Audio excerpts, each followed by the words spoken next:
ताज्या बातम्यांसाठी महान करेला सबस्क्राइब करा आणि बेल आयकॉनला क्लिक करा। पेठ वडगाव तालुका विधी सेवा समितीच्या वतीने राष्ट्रीय लोक अदालत।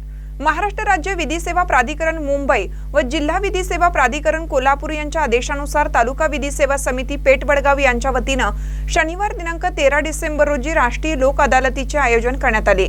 दिवाणी व फौजदारी न्यायालय पेठ वडगाव येथे सकाळी 10:30 वाजता लोक अदालतीचे उद्घाटन सहदिवाणी न्यायाधीश कनिष्ठ स्तर पेठ वडगाव श्रीमती JN भस्मे व श्रीमती SJ पेंडे, दुसरे सहदिवाणी न्यायाधीश कनिष्ठ स्तर पेठ वडगाव यांच्या हस्ते दीप प्रज्वलनाने करण्यात आले। यावेळी उपस्थित नागरिकांना श्रीमती JN भस्मे यांनी जास्तीत जास्त प्रकरणे आपसात तडजोडीने मिटवून न्यायालयातील प्रलंबित खटल्यांची संख्या कमी करण्याच्या दृष्टीने न्याय व्यवस्थेस मदत करण्याचे आवाहन केलं।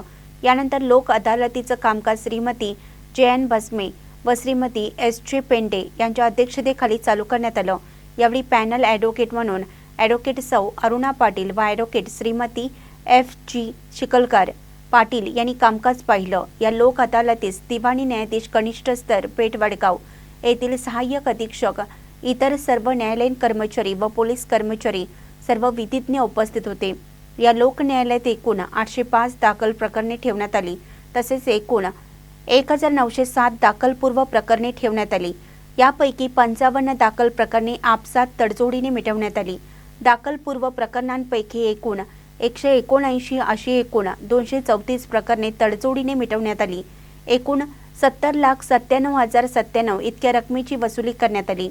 या लोक न्यायालयात पेठ वडगाव विधिज्ञ, police, Bank of India, State Bank of India, Union Bank, Bank of Maharashtra, Bank of Baroda, Canara Bank, Grampanchayat Shroli यांनी सहभाग घेतला।